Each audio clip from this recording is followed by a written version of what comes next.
नमस्कार साथियों, स्वागत है आपका हमारे YouTube चैनल में। आप छत्तीसगढ़ की किस जगह से हमारे समाचार सुन रहे हैं?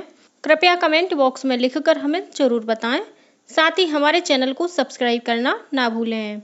रायपुर से प्रस्तुत हैं छत्तीसगढ़ के प्रादेशिक समाचार। समाचारों के साथ मैं रजनी शुक्ला। पहले मुख्य समाचार। राष्ट्रपति ने कल नई दिल्ली में छत्तीसगढ़ के डॉक्टर हर्ष वर्मा सहित अन्य वैज्ञानिकों को राष्ट्रीय विज्ञान पुरस्कारों से सम्मानित किया। केंद्रीय गृह और सहकारिता मंत्री अमित शाह आज शाम रायपुर पहुंचेंगे।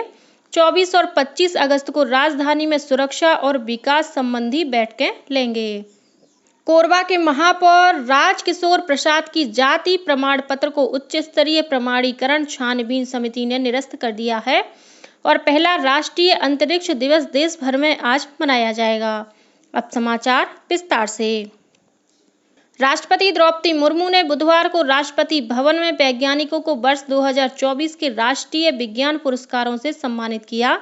इसमें छत्तीसगढ़ के बिलासपुर स्थित केंद्रीय खनन अनुसंधान केंद्र के वैज्ञानिक डॉक्टर हर्ष वर्मा को खनन प्रौद्योगिकी के क्षेत्र में उनके असाधारण योगदान के लिए भू विज्ञान पुरस्कार 2023 से सम्मानित किया गया। डॉक्टर वर्मा ने केंद्रीय खनन और ईंधन अनुसंधान संस्थान बिलासपुर में वरिष्ठ प्रधान वैज्ञानिक के रूप में कार्य करते हुए कई महत्वपूर्ण परियोजना में योगदान दिया है। इसके अलावा उन्होंने भूमिगत कोयला खदानों के लिए एक नवीन स्थायी तकनीक भी विकसित की है। सरगुजा, जसपुर, सूरजपुर और बलरामपुर जिले की 5 छात्राओं ने रक्षाबंधन के अवसर पर राजधानी दिल्ली में राष्ट्रपति द्रौपदी मुर्मू से मुलाकात की। इस अवसर पर केंद्रीय शिक्षा मंत्री धर्मेंद्र प्रधान ने बच्चों का उत्साहवर्धन किया। पढ़ाई के साथ साथ खेल, संगीत तथा अन्य गतिविधियों में उत्कृष्ट प्रदर्शन के आधार पर इन छात्राओं का चयन किया गया था, जिसमें सरगुजा की छात्रा ज्योति, जसपुर से रिया और रजनी चौहान, सूरजपुर से नंदिनी किंडो और बलरामपुर से प्रशंसा शामिल थीं। कल दिल्ली से रायपुर लौटी छात्राओं ने राष्ट्रपति से मुलाकात और अपनी पहली विमान यात्रा की अनुभवों को साझा किया। केंद्रीय गृह और सहकारिता मंत्री अमित शाह आज 23 से 25 अगस्त तक छत्तीसगढ़ प्रवास पर रहेंगे। श्री शाह आज रात 10 बजे रायपुर पहुंचेंगे। अपने प्रवास के दौरान केंद्रीय गृह मंत्री कल 24 अगस्त को चंपारण स्थित वल्लभाचार्य आश्रम का दौरा करेंगे। इसके बाद वे रायपुर में छत्तीसगढ़ और पड़ोसी राज्यों के मुख्य सचिवों तथा पुलिस महानिदेशकों के साथ अंतर्राज्यीय समन्वय बैठक में शामिल होंगे। इसी दिन श्री शाह छत्तीसगढ़ के वामपंथी उग्रवाद प्रभावित क्षेत्रों में सुरक्षा और विकास संबंधी बैठक भी लेंगे। अपने प्रवास के अगले दिन 25 अगस्त को केंद्रीय गृह मंत्री रायपुर स्थित एनसीबी ऑफिस का उद्घाटन करेंगे तथा समीक्षा बैठक में भाग लेंगे। इसके बाद वे छत्तीसगढ़ में सहकारिता के विस्तार से संबंधित एक अन्य बैठक में भी शामिल होंगे। इस बीच मुख्यमंत्री विष्णुदेव साय ने अपने निवास कार्यालय में केंद्रीय गृह मंत्री के समक्ष रखे जाने वाले सभी विषयों के बारे में उच्च अधिकारियों के साथ चर्चा की। कोरबा के महापौर राजकिशोर प्रसाद के जाति प्रमाण पत्र को उच्च स्तरीय प्रमाणीकरण छानबीन समिति ने निरस्त कर दिया है। 6 दिसंबर 2019 को अनुविभागीय अधिकारी कोरबा के राजकिशोर प्रसाद को अन्य पिछड़ा वर्ग का स्थायी प्रमाण पत्र जारी किया था। प्रकरण में समिति ने कई पहलुओं की जांच के बाद उनके जाति प्रमाण पत्र को निरस्त कर दिया है। गौरतलब है कि 2019 में हुए नगरीय निकाय चुनाव के बाद भाजपा पार्षदों की संख्या कांग्रेस पार्षदों के मुकाबले ज्यादा थी। इसके बावजूद महापौर पद के लिए निर्वाचन के समय क्रॉस वोटिंग के चलते कांग्रेस के पार्षद राजकिशोर प्रसाद महापौर निर्वाचित हो गए थे। चुनाव में मिली शिकस्त के बाद महापौर पद की प्रत्याशी रितु चौरसिया ने जिला न्यायाधीश के समक्ष वाद दायर करते हुए महापौर राजकिशोर के जाति प्रमाण पत्र को चुनौती दी थी, जिसके बाद कोर्ट ने हाई पावर कमेटी को जांच के निर्देश दिए थे। धमतरी जिले में कल 5 लाख रुपए के इनामी माओवादी ने आत्मसमर्पण कर दिया है। यह माओवादी एसीएम सीता नदी एरिया कमेटी के डिप्टी कमांडर के रूप में सक्रिय था। इस माओवादी पर सुरक्षा बलों पर हमला करने और हत्या समेत 6 अपराध दर्ज हैं।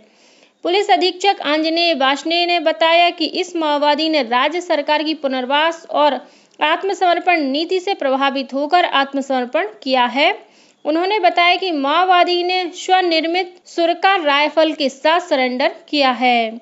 आत्मसमर्पण करने वाले इस माओवादी को शासन की आत्मसमर्पण और पुनर्वास नीति के तहत 25,000 रुपए नगद प्रोत्साहन राशि प्रदान की गई है। पहला राष्ट्रीय अंतरिक्ष दिवस देश भर में आज 23 अगस्त को मनाया जाएगा। इस वर्ष के उत्सव का विषय है चंद्रमा को छूते हुए जीवन को छूना, भारत की अंतरिक्ष गाथा। राष्ट्रपति द्रौपदी मुर्मू नई दिल्ली के भारत मंडपम में आयोजित मुख्य समारोह का उद्घाटन करेंगी। राज्य शैक्षिक अनुसंधान और प्रशिक्षण परिषद द्वारा चंद्रयान 3 मिशन की सफलता के उपलक्ष्य में युवाओं में विज्ञान और अंतरिक्ष के प्रति रुचि पैदा करने के उद्देश्य से प्रदेश के सभी स्कूलों में कल विभिन्न कार्यक्रम आयोजित किए गए। वहीं आज 23 अगस्त को भी अनेक कार्यक्रम होंगे। इस अवसर पर व्याख्यान, पोस्टर, निबंध, मॉडल बिल्डिंग, क्विज और पेंटिंग प्रतियोगिताएं आयोजित की जाएंगी। साथ ही अंतरिक्ष विज्ञान से संबंधित 30 मिनट का एक वीडियो स्कूलों में प्रदर्शित किया जाएगा। छत्तीसगढ़ प्रदेश कांग्रेस ने रायपुर में स्थित ईडी कार्यालय के बाहर कल धरना प्रदर्शन किया। इस धरना प्रदर्शन में पूर्व मुख्यमंत्री भूपेश बघेल, प्रदेश कांग्रेस अध्यक्ष दीपक बैज और अन्य कांग्रेस के नेता शामिल थे। यह प्रदर्शन हिडनबर्ग की रिपोर्ट पर जेपीसी के गठन की मांग को लेकर किया गया। राज्य शासन के नगरीय प्रशासन और विकास विभाग ने 166 अधिकारियों और कर्मचारियों की नवीन पदस्थापना के आदेश जारी किए हैं। विभाग द्वारा मंत्रालय से इस संबंध में 4 अलग-अलग आदेश जारी किए गए हैं। स्थानांतरित अधिकारियों में मुख्य नगरपालिका अधिकारी, मुख्य अभियंता, अधीक्षण अभियंता, कार्यपालन और सहायक अभियंता, मुख्य स्वच्छता निरीक्षक, राजस्व विभाग के सहायक और उप निरीक्षक, लेखापाल, सहायक ग्रेड 2, कैशियर, सफाई दरोगा, वाहन चालक, पंप अटेंडेंट और सफाई कर्मचारी शामिल हैं। रायपुर स्थित पंडित रविशंकर शुक्ल विश्वविद्यालय में आज से 2 दिवसीय बैगानी भाषा सम्मेलन का आयोजन किया जाएगा। आज 23 और 24 अगस्त को होने वाले इस सम्मेलन का आयोजन नई दिल्ली के साहित्य अकादमी और पंडित रविशंकर शुक्ल विश्वविद्यालय मिलकर करेंगे। सम्मेलन में बैगानी भाषा, संस्कृत साहित्य, कला, लोक साहित्य, जीवन शैली और कविता पाठ पर चर्चा होगी। इसमें मध्य प्रदेश के डिंडौरी, छत्तीसगढ़ के कबीरधाम से बैगा जनजाति समुदाय के लोग शामिल होंगे। प्रधानमंत्री विश्वकर्मा योजना के लाभार्थियों के लिए रायपुर के सड्डू स्थित ITI में आज एक कार्यशाला का आयोजन किया जाएगा।